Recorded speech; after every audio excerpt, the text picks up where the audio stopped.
வாக்குவாதத்தை நீங்க எந்த காரணத்தை கொண்டும் வளர்ப்பதால உங்களுக்கு நன்மை கிடையாது. முட்டாள்கள் வாதம் செய்யட்டும், அறிவாளிகள் கடந்து போகட்டும்.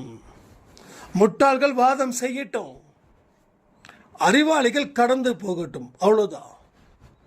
அப்போ உங்களோட அமைதியை நீங்க பாதுகாக்கிறீங்க. ஏன் அமைதியை பாதுகாக்கணும்?